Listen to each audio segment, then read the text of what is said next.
Wait, first, hold on. All right, so we are live right now. Let's do this. Let's start with Gonway.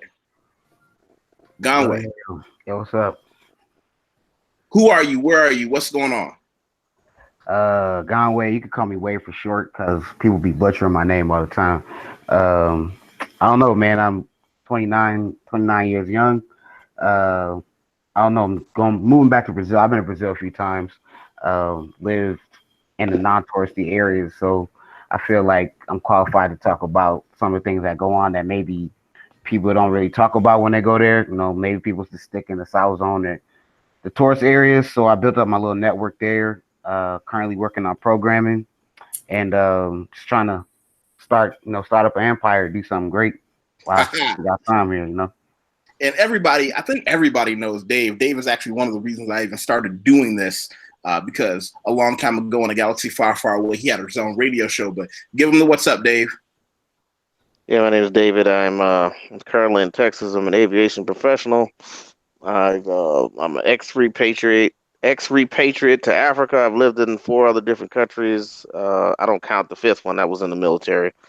And me and Yusef have known each other for a long time. And I am of the opinion that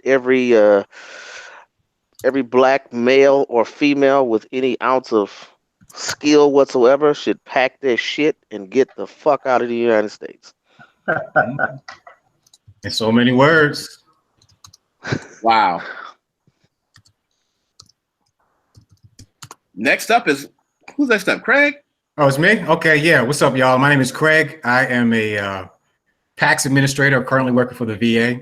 Longtime traveler. I've lived in a few different countries myself, and I will be relocating to Sao Paulo area probably by the end of the year. I was supposed to be there after Carnival, but had some family stuff happen, so I had to push back a little bit. So hopefully I'll be touching grounds on Brazil permanently around October, November timeframe. So good to talk to you guys. I've seen some of y'all online. Next up. Hey, this is Ed Harris. I'm from New York, but I currently live in Colombia, Medellin, Colombia. I live here for 6 months and I do 6 months in Asia. I've been traveling back and forth for about 4 years, doing six-month runs. I'm an internet marketer, digital marketer. I mainly work with affiliate products and a lot of social media presentation and brand development. And just love living overseas. Hard to go back. Wow. Well, listen, let's do this first. Anybody who's watching now or watching later, a couple of things. What I want you to know about my channel is I want to do a few things with it. I want to focus on things like Bitcoin and cryptocurrency. I want to talk about the experience of somebody who lives abroad. You can call it expats, you can call it immigrants, you can call it whatever you like. And I'd also like to just keep having these big chats to discuss different semi-related topics with a lot of my interesting friends, and most of them have seen more of the world and do different crazy things. So guys, this is how it's going to go. I'm going to explain this idea to you. I want all of you to tell me, am I out of my mind, or did this actually have a chance at working? You got to go down the road with me on this, okay? You ready? You ready? Shoot. Ready. Okay. We know that there is a student debt crisis, right? We know that there are people who will never get out of student debt. We also know that there's an immigration problem. No matter how you define problem, if you're an extreme right wing who says, I want no more immigrants because they're taking whatever jobs I have or because they don't immigrate into the culture. If you're extreme on the left, you can say we have an immigration problem because the United States isn't doing its best to embrace immigrants and immigrant culture. Where does the English language fit into that? Have any of you heard of a program called Teach for America? Yes. Yeah. Okay, Teach for America, what it allows people to do is after you graduate university for, I believe, you can correct me in the comments later, a period of 2 years, you teach English, often in a not good environment, but in return, the federal government forgives some of your student loan debt. And for a lot of people, this is a hustle. And maybe hustle is the wrong word. This is a great way to legitimately get rid of some of the debt that you may have.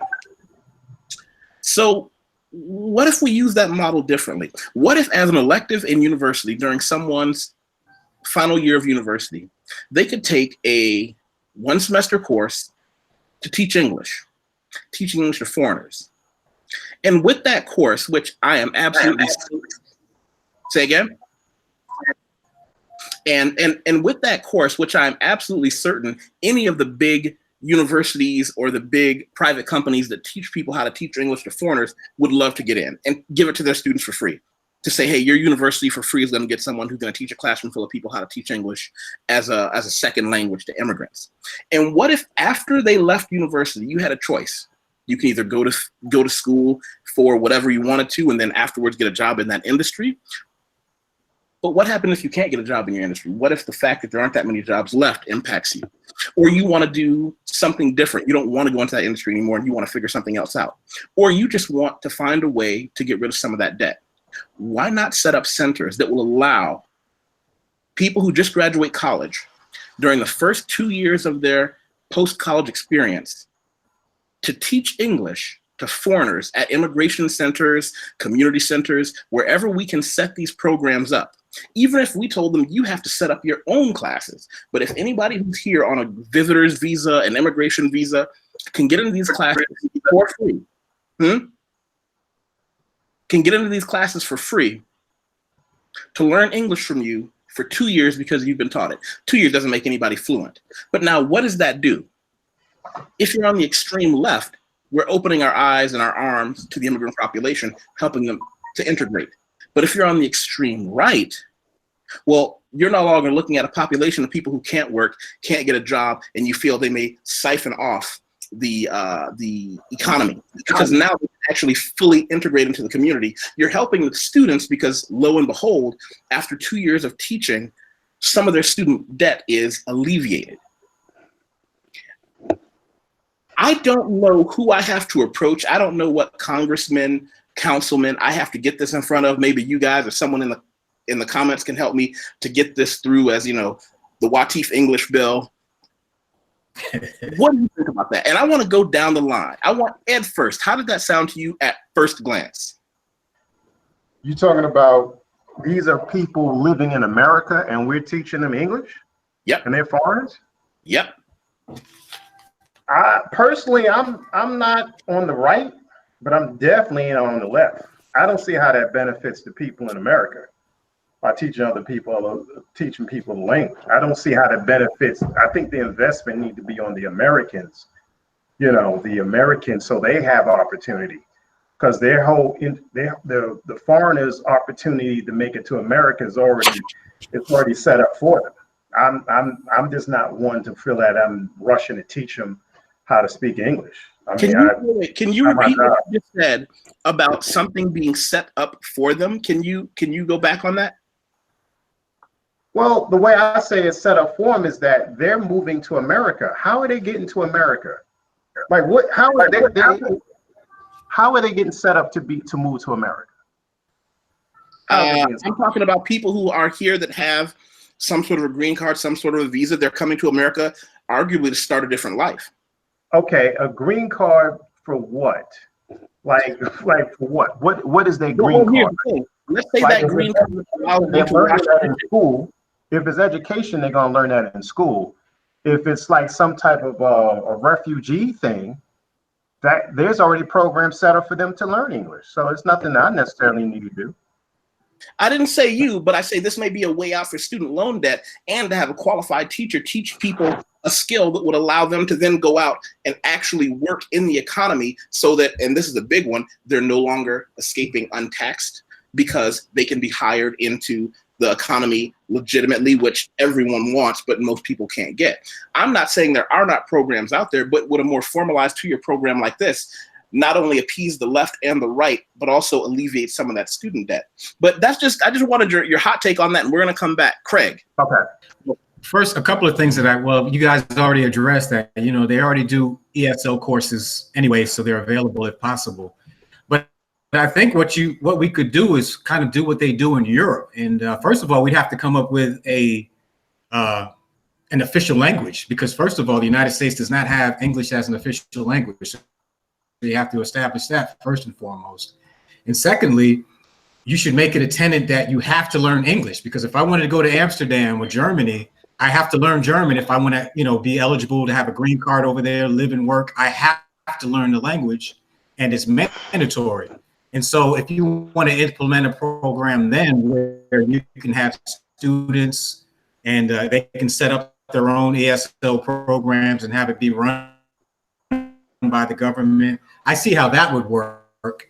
But in the USA, you always have to think about what's the profit motive and who's going to get paid. You'd have to pass it through. You'd have to pass some legislation first. We'd have to make English an official language. And then we could just model what they do in Europe and other countries.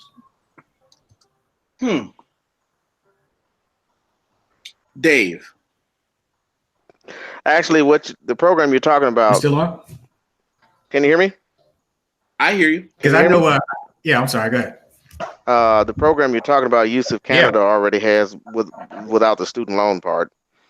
When I was filling the paperwork for Quick Entry Express into Ontario, and Craig brought up the one key point.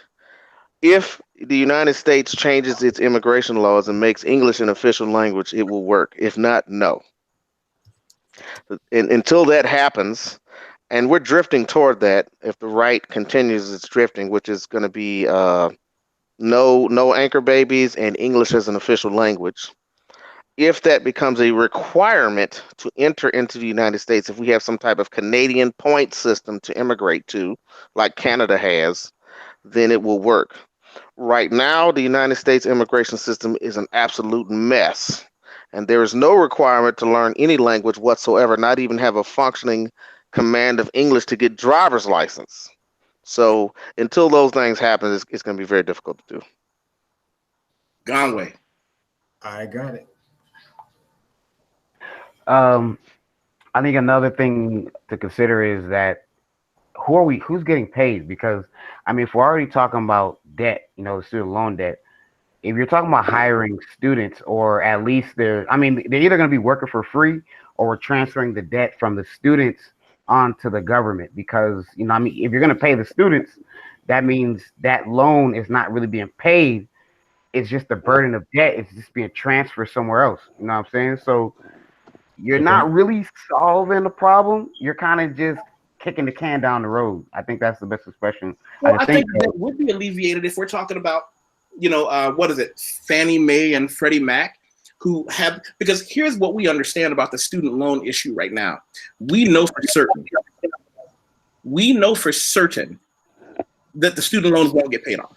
We just know that. We know such a tiny number of people are going to be able to pay off their student loans that we're dealing with more and more magazines leaving articles on how people are just leaving America. They're having a nervous breakdown and saying, at 30, I realized I'll never pay this student loan off. I might as just take a flight to Russia or Amsterdam or China or Brazil and just never come back, because I know I'll never be able to get free of it. So I think the issue isn't so much about the loan. I think we need to reevaluate how we look at higher education, and because I'm not a boomer by any means, but I mean, in those eras, to my understanding, that everybody didn't go to college because everybody couldn't qualify for college, but it didn't mean that people weren't still living that middle class lifestyle. College right now. Back in those days, you could have a high school education and be good. Exactly. So I mean, I don't think the issue is so much with the money. I think maybe because we made higher education so readily available that the banks took advantage of that and could exploit people and their resources.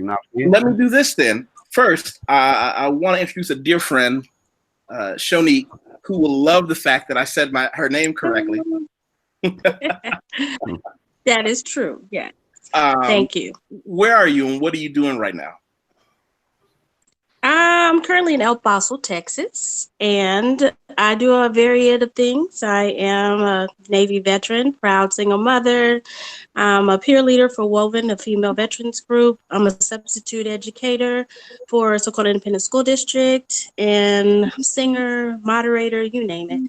Just love life. Got to keep growing, Hi, gentlemen. Can How you anyone doing? see her clearly, or is that light behind her bothering anybody else?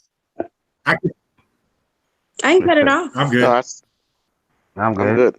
Okay, so I'm going to run something by you. First, were you able to listen before you jumped in, or am I going to be able to give this to you cold? I was not. I apologize. I was on another call. Good. That's good. I'm gonna pitch something to you guys. I want nothing from the peanut gallery, okay? Shoni, you're a mother. You have a daughter who's gonna be headed to university at some point, right? Correct. You're in El Paso, Texas, so you're familiar with the scare tactics. We talk about the student debt loan crisis, and we also hear about the immigration crisis. You're right there at ground zero, correct? Correct. I'm going to pitch something to you, and I want you to tell me how you feel if this was pitched to your daughter. First, I want your opinion as a mother, but then I want your opinion as an American and where the pros and cons lie, because I think you might have a unique take on this. What if during your daughter's final year of school, legislation gets passed that gives her an opportunity? As one of her electives for 3 months during university, she can take a class that's going to teach her how to teach English to foreigners. And if she does what is a similar model to Teach for America, for 2 years after her graduation, she can teach English to foreigners who have come to America with temporary visas, green cards, what have you, teaching them functional English as she has been trained for the next 2 years to alleviate certain parts of student loan. I'm not going to tell you where I fall on that spectrum and how I fall on it. What are your first impressions? Like, what's your hot take on that as an idea? Ooh, that's a very good, yeah. Okay, first and foremost, what I would do, thinking with my mother hat on, I would definitely have to look at what is in the best interest of my child and her safety and welfare.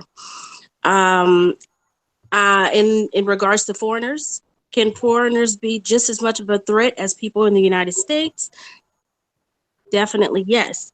But at the same time, I would have to look at the source. I'd have to look at the credibility of what the content or curriculum, how it's set up, what it would be, how would benefit her, what would be the pros and cons, and incorporate the other pieces in regards to safety, location, longevity. How long is this program? Is there any evidence, any data, anything that I could pull from to come up with a better solution to be able to make that proposal to her, because I have to include her in this. I really, really do. I'm ultimately going to kind of pull the mama card, but at the same time, with me raising my queen, future queen, in this society in today's day and age, I've got to bring her to the table as well, because it does include her. So ultimately, I hope I answered your question. So you said something that I hadn't thought about, and this is why I'm glad to have you in on the team. You said something about safety. I don't want to make any assumptions. Tell me what that means.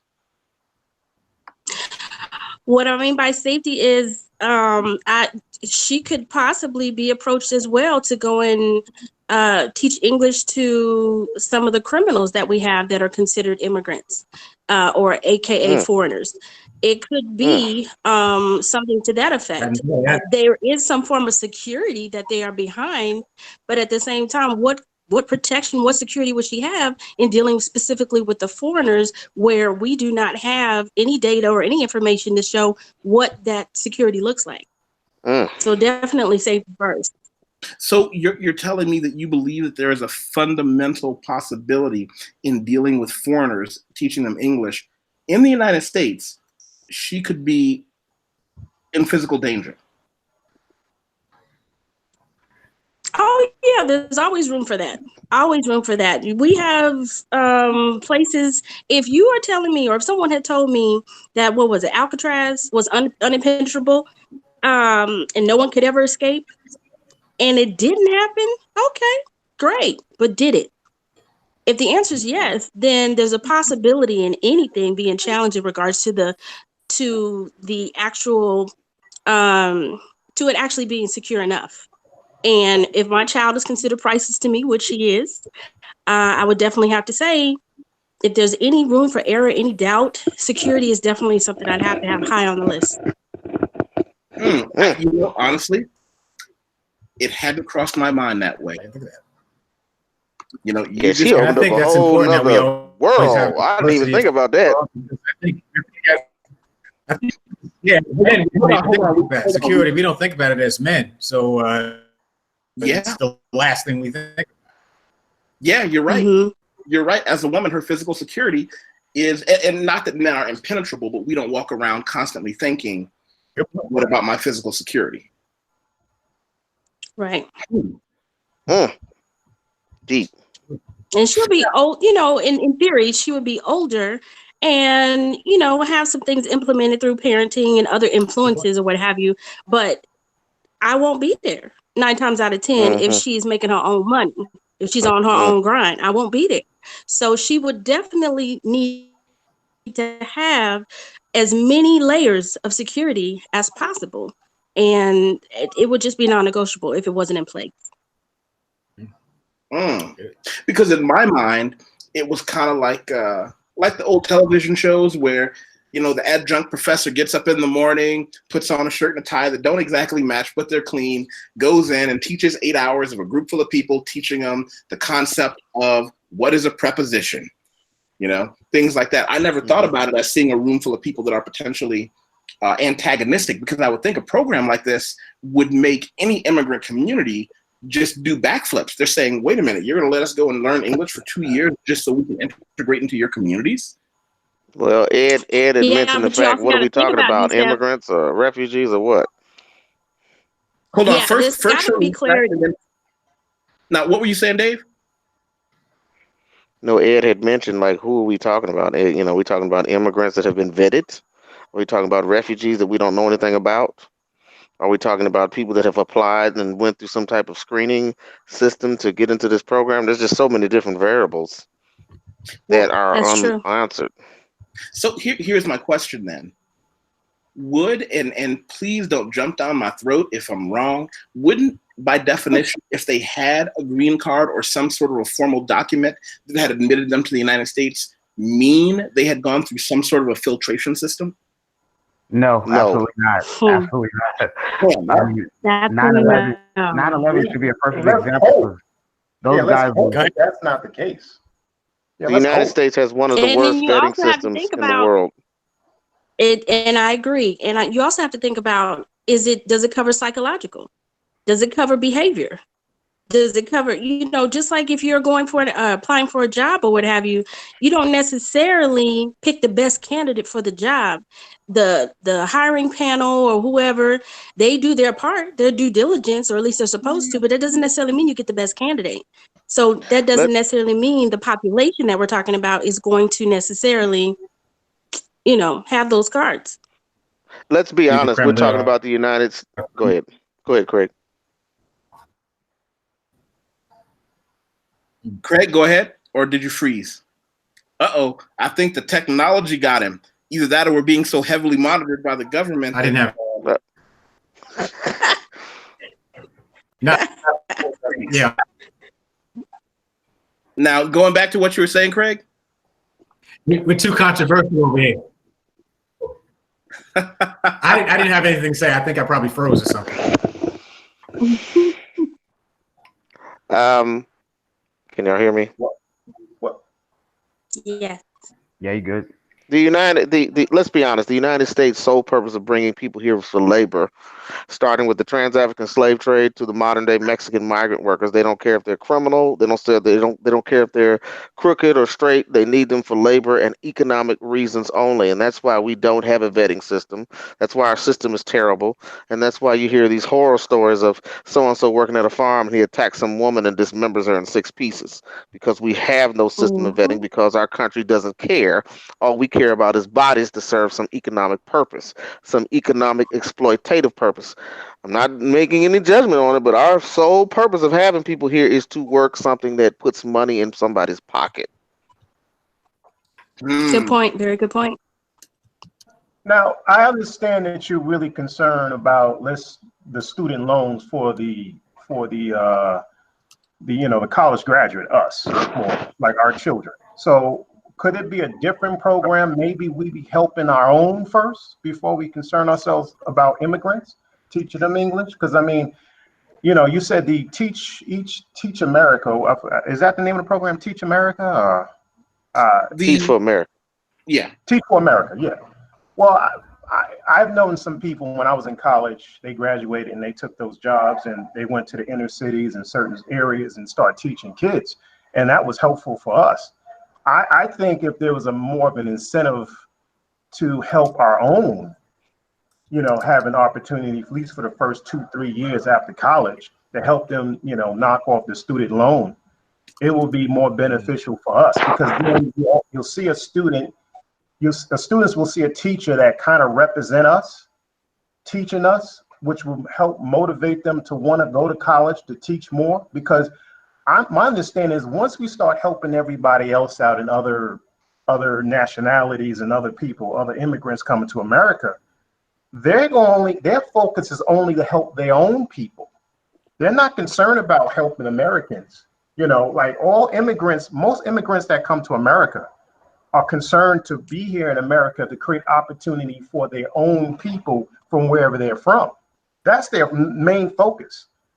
They're not concerned about, contributing to the American economy. I mean, well, not the economy, but if we can say a rising tide lifts all boats. Well, we gotta lift our own boat first. Let's What? lift our boat first. Let's do this. If I can say to you, a rising tide lifts all boats, and if we're only talking about the students who probably need that student loan debt alleviated the most, aren't most of those people going to be Black or brown? Aren't most of the people who have to take advantage of that program? Well, let's just say if that's the case and there's an opportunity for them to get off the loan, how about we have these Teach for America programs to teach our own American students? They need it more than a foreigner, because when they coming into the country, they're pretty much set up to live in America. There's a ton. Right. I'm from New York City. There's a ton of programs. If you ever go down to the office where they get their visas and their green cards and stuff like that, when you have to go to, you're trying to get your stuff stamped. There's a whole bunch of offices of, hey, this is second education. Here's you can learn English as a second language and stuff. And here's these programs, this program, this program. They're straight. If you're a refugee, you are straight. You are moving into the damn city housing in different cities. You are okay. Like in Minnesota, you have all those Ethiopians living in Minnesota. They're not moved to Minnesota unless the situation was set up for them. Like when I was living in Atlanta, Georgia, there's a whole city. Got the name of the city. It's outside Clarkston, Georgia. Nothing but immigrants living in there. They pretty much set up, so they'll be just fine living in America. I think our focus should be on giving opportunity to those Teach for America, teachers to teach our own high school and elementary school, students, so because they need it more than the immigrants. The immigrants is fine. I that's just my opinion. I think immigrants in America are quite okay. They'll learn, but we need to make sure we take care of our own first. That's just my mom. Because come on, live overseas. We live overseas. Right. Let you overstay your visa one day, living overseas, and how quickly you be tossed up out of the country. But wait a minute, overstaying your visa is outside of the paradigm I've set up. I said people who were legally in the United States with some sort of documentation that says, I've gone through the grueling process of being here. I'm not talking about avoiding bad behavior. They're fine, but they're fine. They will be fine living in America. There's a whole setup for them to live in America. Let's just be frank, though.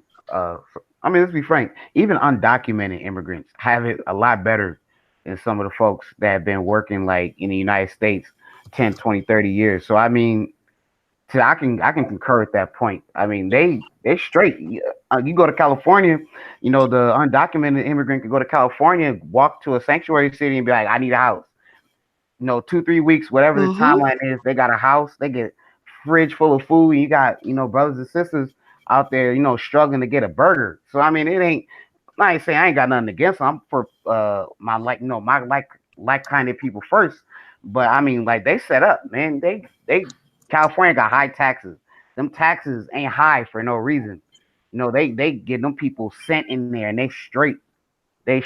Now wait a minute. I've got to push back on this one. You're telling me that the reason taxes are high is because the government is spending such an exorbitant amount of money on immigrants? Well, to an extent, because the mandatory spending of the U.S. government is on entitlement programs, and that's not necessary. We're not talking about just Medicaid or Medicaid. We're talking about welfare programs also. And there's also another statistic that says that, a lot of immigrants are on one or more, not immigrants, but undocumented immigrants are on one or more welfare programs. So you can automatically conclude that, I'm saying, a lot of the money that's going, out the door is because we taking care of people that are here undocumented. I mean, for the immigrant case, that's different. I mean, you can make the argument for that, but you still got people that's, like I used to work for public housing 2 years ago, and it was far more people, black people, minorities born in the United States that were struggling for housing rather than the immigrants that came and said, "Look, I'm living in a 4-bedroom house. I want something nicer." Like, there's a difference. This is consistent. So I mean, let me back up. Point. Let me back up. Hold on. Are you? Oh, my light just went out. Are you telling me that you have firsthand knowledge, that you worked in this place and you have firsthand knowledge that says you believe? Because I'm getting my face exploded here, by the way. Are you telling me that? Really? Am I just naive? Really? I mean, I ain't gonna say where I work, but it was affordable housing, which they have their Section 8 and Section 42 with the Section 8. Yep. So a lot of if you've never been to Minnesota, South Minneapolis, there's a specific area in South Minneapolis that's completely East Africans, and it's called the Somali Mile. There's nothing, it's one demographic the whole mile, and even extends outward from a mile. So you can't, with that evidence by itself, you can't say that immigrants are not taken care of in the United States just based on that information. And they're coming as a family. They're coming as a family to build their foundation to live in America. But is that what we're talking about? I understand people come as families. What I'm saying is I like the concept of Teach for America, helping college graduates to take down their student loan debt. I think that's great. I just think that energy should be put into, be more of an investment into helping the people that need to come up in like the students here, than worry about the immigrants. I just don't think the immigrants is really an issue for us as because the reason why people take out such student loan, large student loans is because they don't have the cash in their hand. They don't have the money to be able to afford a $40,000 a year college education. How about we invest in our own people? So let's say 5, 10, 10 years from now, maybe that person doesn't have to take out the next 10 years from now, have to take out a $10,000 loan. Or, so $10,000 when loan. you say invest in our people, what do you mean? Our people as in Americans, the Americans that live there. Since we're all black, I'm talking about all the black people. Whoa. Let's make a quick separation, and you guys feel free to give me your thoughts. When you say our people and America, does America consider you and I one of their people? I mean, are we considered 100% full-fledged Americans? Because if we start talking about we and us and them, the only time I hear people talk about blacks as American is when it's in the context of an immigrant. The best time to be a black person in the United States was shortly after September 11th, because that was the first time we were looked at as fellow citizens, and they have a new dark enemy to be angry about. Let me say that again. They had a new dark person to be mad. I agree. But when we're talking about a program, we're kind of focusing on the people that more or less that look like us that will need to be benefiting from being able to take down their student loans. But if we aren't going to get that direct attention from, we didn't get that attention from the previous president nor the current president. So let's not say that there's going to be any kind of a magical cure if we're not just going to say let's help all the people that need a student debt. Here's what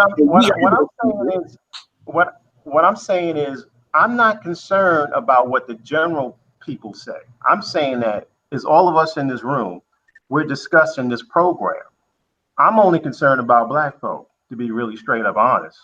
Okay. I mean, so I'm just think as us, as black Americans, if this program was benefiting us, who should we be helping more and taking advantage? I'm not concerned about immigrants coming to America. I'm not that concerned. Trust me, they're fine. They'll be just fine. I have a hard time when I know so many immigrants that are not just fine. Okay, well, that's their What does the problem. data show? Come on, What does the data show? Oh, I'm sorry? What does the data show? Well, here's what I haven't done. What I haven't done is sat down and compiled reams of data, and because that's a standard that I don't want these conversations to get to. You know, if you and I, Shanique, want to have a one-on-one chat and we both come armed with a backpack and a ream full of paperwork and data, we can do that. But I don't want this to be a situation where people feel uncomfortable about stating an opinion or something that's just may not be empirical data, but just something they observe without a backpack full of data. You know, I trust the people that I bring in here to do everything on good faith. Okay. And I hear what you're saying, Yusef, but I guess what I'm saying is, how are we supposed to know the most people in need other than living it and being around it if we don't have numbers, if we don't have data, if we don't know, like like what you were saying, and thank you for speaking. I like that. It sounds like you know a lot more about your environment, your neighborhood, your community, but a lot of people don't know. They're not entrenched. They're not absorbed into all of that. So they wouldn't even be able to give an idea of what part of the town or city that they would even be able to start because they don't know those numbers. I just think that would be helpful. If not having the data, then at least knowing the community to know where to even begin to start to help in that capacity. Yeah. Okay. Yeah. I can't argue with that. I mean, it's a good idea on its like as a skeleton, but the details as like where do you put the major components? I think I agree that it does need to be centered on us first, because if you really look at it, black people is all black people got. Like, if you look at other communities, they got their communities, but they're looking for the approval of, like, let's just be frank. Like, let's say, I don't want to typecast anybody, but from what I noticed, a lot of Mexicans will first identify as white if they're lighter skinned, and they'll identify white people before they identify, with anybody else. The same with a lot of Asians that I noticed too. They gravitate more towards other ethnicities besides themselves, and it's never black people. So black people are on the island. So we trying to help everybody else out. We digging our own grave, and everybody just helping toss. They tossing the dirt on top of us while we digging it. You know what I'm saying? So at some point we gotta. You bring up No, I'm glad you said that. That's a very good point. But we also have to blame the U.S. Census on that. They have us at a disadvantage because, according to the U.S. Census, because I was told that they're finally making changes and distinctions. They had Hispanics, Mexicans, Latinos. They had them under the umbrella of Caucasian. Now, how anybody can wrap their head around that, I have no idea. It's just ridiculous. But that's how it's been for a long time, and it's skewed a lot of I will the tell data. you something. Having lived in South America for 4 years now, Brazil specifically, I had my and again, I don't know if it's the same on your side, Ed and Ganwe. I want you to tell me your thoughts on this. A stunning number of people in Brazil and South America in general certainly consider themselves white, even though they are, and I'm going to say something controversial here, they are not. But they will identify, vote, and sign documents as Branco, white. And it's one of those things that I thought maybe someone was playing a trick on me during certain conversations, or maybe the language barrier is still too strong for me. But I started seeing and hearing things that I suspect that a giant number of people in certain contingencies may have told the U.S. government, "Oh, no, we're not Latino or Latina, we're white." Yeah. Ganwe, can you back me up? Or are you gonna? I mean, for me, it's because Rio is it's crazy in Rio. So, like when I went there, that you have the whole Moreno and Negro conversation, and yeah, but it's not the white thing. Like in Rio is different. Like people are just like either you're white or you're not white. Like, you know what I'm saying? So either you're gonna identify as white or you're not. And you have a lot of people like bronquinos or bronquillas that they're obviously white, but they'll say they're moreno or black. So I think the race politics is gonna differ. I'm just saying with what I noticed. So I don't think the white black thing in Rio is as prominent as Sao Paulo. Maybe I think more people like if you got melanin, it's more like are you moreno, or are you negro? Like if you call a woman that seems black, it's like oh, prechina. She's like no. She'll get offended like oh no, I'm morena. So I think that's where that issue is in Rio. I don't think it's the white black thing over there. That's what I observed though. So. Ed, what about on your side of South America? Shoot, Colombia, it's straight up all about being white, in my opinion. I'm a Black American. Like I'm speaking from the behalf of how I see it, not how they, and then understanding the way they interpret it is that, you know, you just cut on the TV. You know, they make a point to define either you're white or you're something other than white. That's just how I see it. And not saying that they don't like you because you're something other. They're just letting you know that you're not. Because I was in the gym one day, and it was this girl. She's from Bogota, and I live in Medellin. And, you know, she's from Bogota. And they have a distinct look to them and stuff from a person from Bogota.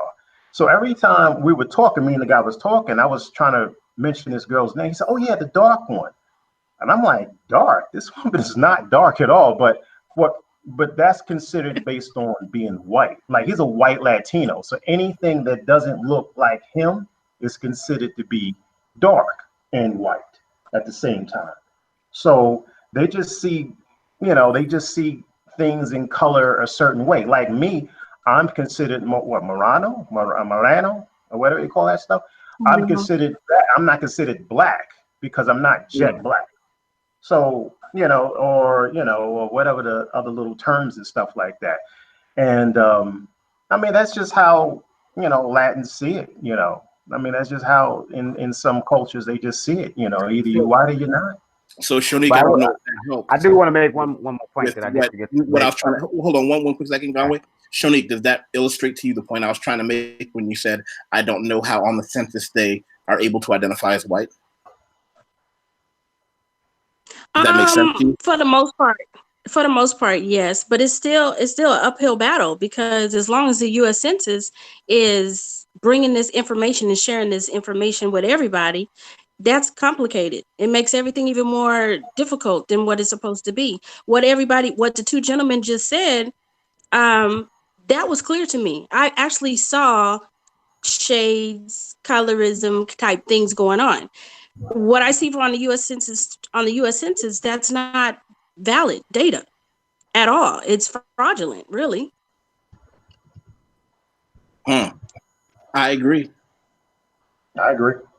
It's terrifying. So right now, you've all really, you know, lined up and just shot down my ideas. I feel like there was a firing squad on my pure intention legislation. No, I think your idea is great. I just think, you know, I don't, you know, I'm just saying from my perspective, you're asking me if I was participating, I wouldn't be interested in the immigrants. Because I'm from living in New York, I see how things has been moved around and opportunity has been presented.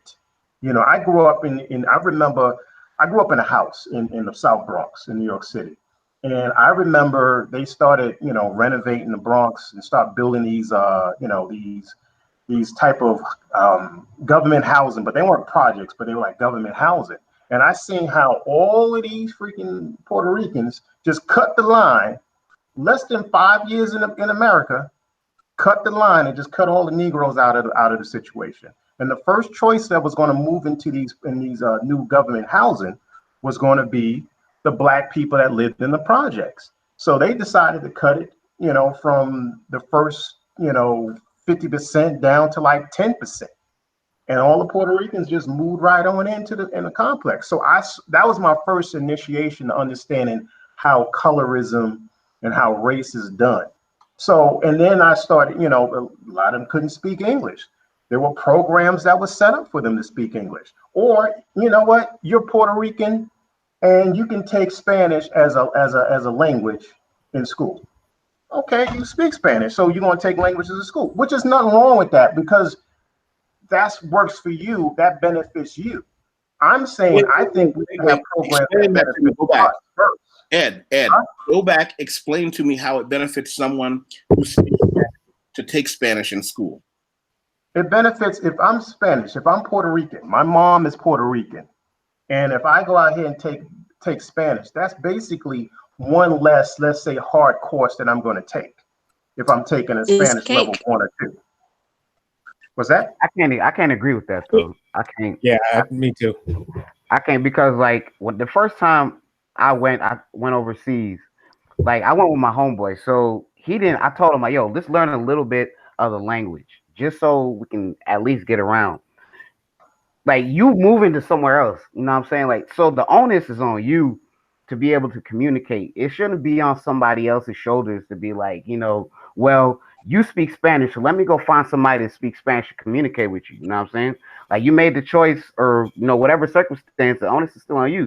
And even today, like right now, I'm almost fluent in Portuguese, not because I wanted to learn Portuguese, is I want to be able to, if I get stuck somewhere, I want to be able to get home, or if I need to convey some of importance, I don't want to have to find an English speaker and be like, yo, can you help me translate this message? I mean, you in somebody else's country, you know, they're not responsible for you. So I can't say that if you Spanish or German or whatever the case is, and you go to school, you should try to be learning English because that's what the populace speaks. You know, it ain't their responsibility to learn, you know, multiple languages. No, what I mean, we could be nice. What I'm discussing was the fact that when you in school, let's just say like, you know, let's say high school, and you're Spanish, and you're offered a Spanish class, and you live in a Spanish home, and you're learning Spanish 1 and 2, it will be easier for you as being Spanish to learn Spanish 1 and 2 because you grew up in a Spanish family. I don't know about that, man. You know, you're from New York, so you're familiar with Puerto Ricans, and I can remember I'm from Long Island, and a lot of Puerto Rican Spanish people were failing Spanish because they thought it was easy, but they learned that Spanish from Europe. And so that New Yorican Spanglish that they learned in New York does not translate over to official Spanish. No, what I'm saying is I'm not talking about this. I'm not talking about the Jennifer Lopez's that's lived in New York City for like 12 years. I'm talking about the Puerto Rican that just got from Puerto Rico. Okay. And live in New York City. Gotcha. Those Puerto Ricans Spanish, they understand Spanish a lot different than the Puerto Ricans, like the Fat Joe or whatever you want to call type of Puerto Ricans that live 10, 15 years. I understand they know the difference, but I'm saying is it's a little easier if you were raised in Spanish in a Spanish home and you just came from somewhere and learned it and start doing what you need to do. That's what I'm saying. That's all I'm saying. Wow. Agreed. You know. So is the feeling I'm getting is that my legislation, let's call it, it is a misappropriation of funds? Is that's what I'm getting from you guys? That you feel as if any attention or money was spent on a program like that, that money would be better spent on someone who was at all points a person who had been born in the United States? Maybe your focus group was off. We had to narrow the spectrum a little bit. So having listened to my proposal, could each one of you tell me who you think the ideal player would be? The ideal person to benefit from this, who would be the ideal teacher and who would be the ideal student? Can you build that model for me? Well, I'll just go off the rip and say this.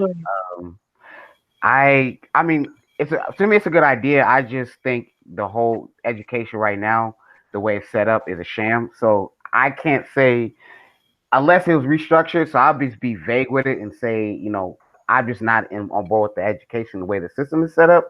But if things were, because right now there's an article that came out that said majority of the students coming out of college have zero skills. Like businesses are not hiring kids out of school right now because they come out and they're just like indoctrinated in zero skills. So I wouldn't want to spend any money on kids that don't have no skills, and you teach them and you getting them free money, for going to school and doing nothing. You know what I'm saying?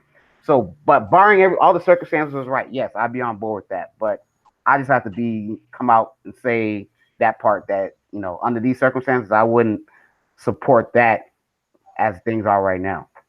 Shonique? Hold on. Craig, go ahead. We'll let. So are we still sticking with English, or are we talking curriculum in general? Because maybe the refocus should be marketable skills to the inner city as opposed to English or any other language. Well, the purpose of this was it helps to address the need for immigrants to be more easily inserted into society. For example, when Godwin talked about learning Portuguese. Why am I learning Portuguese? Because growing up in the United States, I saw what I called bad immigrants. I saw people who would come to the country, not learn the language, not respect the culture, and I decided that wherever I was going to make my second home, which Brazil is for me now, I'm going to learn both because I want to be respectful of the place that I choose to have as my second home. Because I feel like if you don't bother to learn what the people there are like and how they actually communicate, why are you there? That makes you kind of a dirtbag to want to absorb the benefit of living in that country, whether it's Brazilian sunshine or American economics. So that's why I focus this on helping the immigrants and also alleviating some of that monumental student loan debt. Sure. So, once we change that focus group, we fundamentally change because learning a trade is something that has been done in schools for a long time. And I have a friend who said the English language is a trade. For example, as an editor, and for anyone watching, I do editing, copy editing, proofreading. If you have a book that's in English and you need to take it into edited university level English, I do that. If you need a magazine article edited into correct English grammar punctuation, I can do that. I do ghostwriting for people, everything from speeches to magazine articles. I can do that. But for me, it became a trade. It became what I would call skilled labor, because I'm fortunate in that I can make almost all my income from the other side of a laptop screen. So if it's a trade, why not use it as welding or mechanics and say, we're going to give this to these kids so that when they get out, if they don't have anything else, or if they want to focus on this, and this is a side benefit, what if it gave lots of American kids the opportunity to say, well, wait a minute, I have a skill that I can actually throw in a suitcase and go to another country and start to be more worldly with.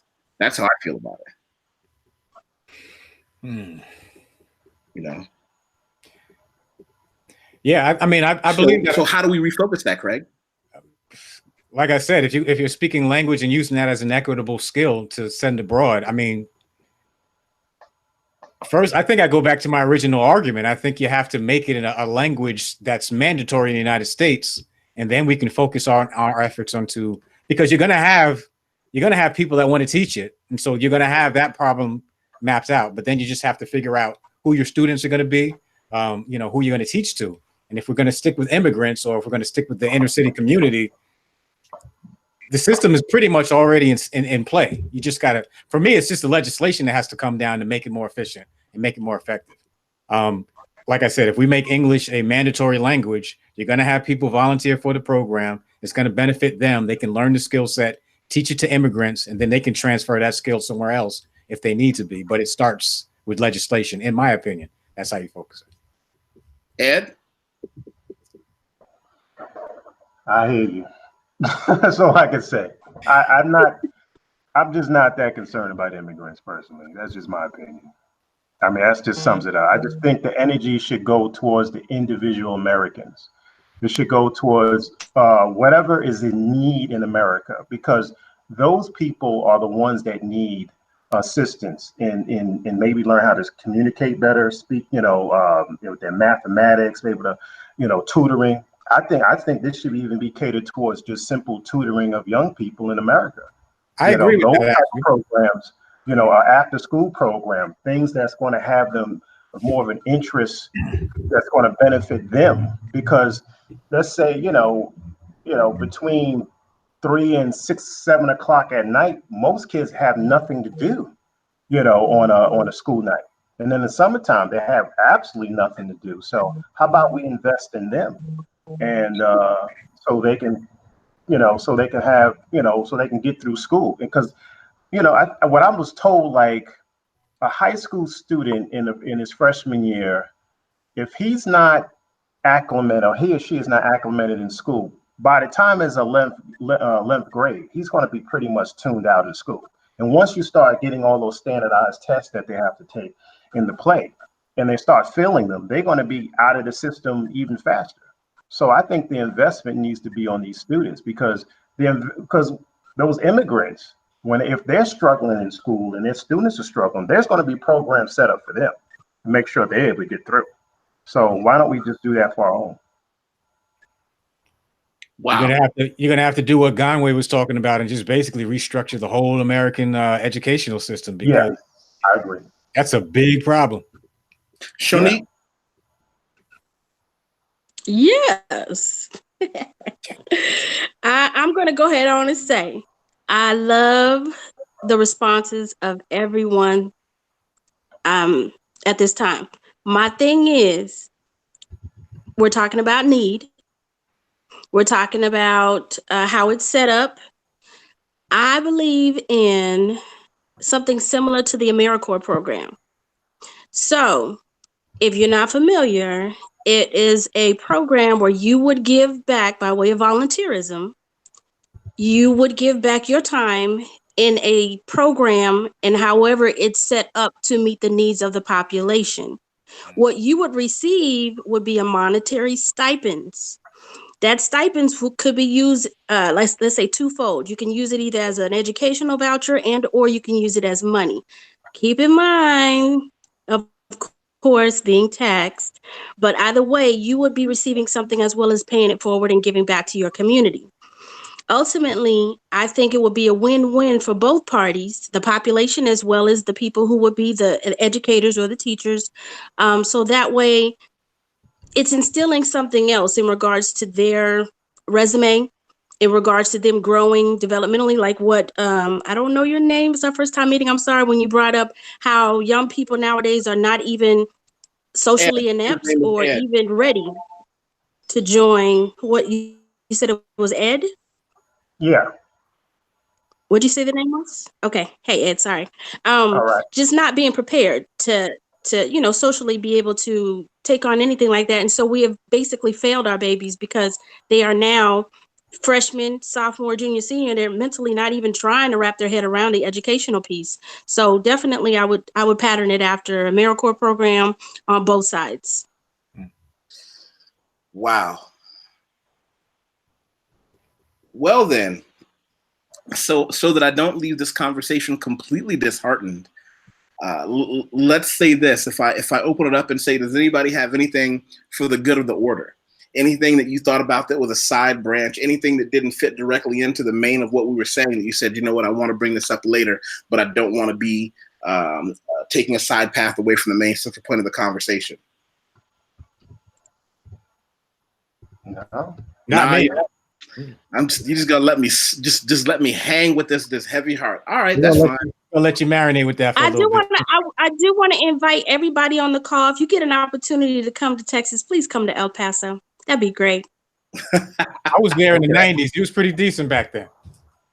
You know, I agree. It still is. It still is. Even though we, as the people represented here, we are 4.1% maybe, but we're still strong. So we would love to have you. Excellent. Excellent. All right, El Paso. If I'm not mistaken, Shirley, when I was in the New Mexico, Texas area where I met you, it was still safe to just take a Saturday afternoon and go to Juarez, Mexico, and just hang out and eat and buy souvenirs with your family. Yes, you and your interesting choices of food. Yes. My choices of food are awesome. Don't. They were very interesting. Yes, sir.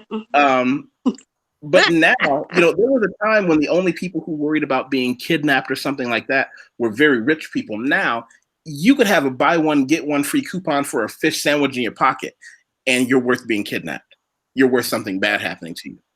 And that's a scary thing, because in the United States, we want to talk about how bad Mexico is, but we never want to talk about why. The reason they're bad is because Americans have a giant nose and they're huffing up as much cocaine as they can from Mexico. But I just, we can go there. It breaks my heart to know that such a good city with great people, is still being is just being run over that way. And I do miss that part of the world. It took me years to get over my need for green chili, because anyone who's had green chili from areas like Hatch, New Mexico, you understand. Well, here's the thing: you understand they're the very specific flavor. And I read about this. You can become addicted to spice. You can become addicted to heat with the capsicum inside. I was having people mail me boxes from that area probably until I left the country. Mm-hmm. So let's do this. We're going to say goodbye to the general public, but I don't want anyone to hang up because I got a few things I want to say to you as thank yous afterwards. Does anybody want to give any contact information, your favorite website, where to find you on Twitter, where to find you on Instagram, or any of that good stuff? I guess not. I'm not on much social media, so it doesn't make sense for me. I try to keep a low profile. Okay. Okay. Well, then I if any of you... What? Go ahead, Yusef. No, I was just going to put my information out since I'm an independent travel agent. I was going to give my site if you all were interested in any of your future travels. It's my first name, SHONIQUETORNES.intellitravel.com. Is that INTEL? Please let me know if I need to repeat it. INTELLETRAVEL.com. Can you put that in a link somewhere? Sure, I will send it to you, Seth. I appreciate it. Yeah, because what I'm going to do is I'm going to add that. Because I'm sure I missed a couple letters in there somewhere. Yeah, that got me. Well, listen, sorry. Watching, there are some important things you need to do. You need to click subscribe, because over the past couple of weeks, we've really been growing. And click the bell so you get a notification. I've really enjoyed this, and I challenge everyone, if you or someone you know is somebody you think would be good to have as part of our conversations, I love good referrals. And I say that to the people I'm talking to right now. All of you, if you have a friend, if you could all send me one friend and say, hey, this person is pretty interesting, I'd like to bring this person on with me next time, I want you to let me know, all right? Right on. All right, Will so do. we're going to say goodbye to the general population.